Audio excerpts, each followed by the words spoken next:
How do you know when to use who or whom in a sentence? Who describes the subject of a sentence, while whom describes the object of a verb or preposition. But you're not going to remember that.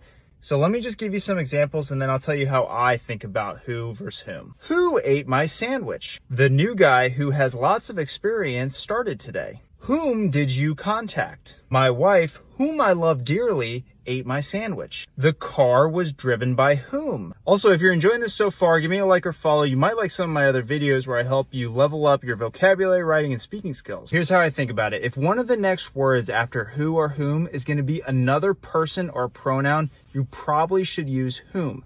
Whom did you contact? Whom I love dearly. And typically it's by whom and not by who because you're talking in the passive voice. And if you're still stumped, try this. Try replacing who, whom with he, she, or him, her. If he, she makes sense, then you should use who. If him, her makes sense, you should use whom.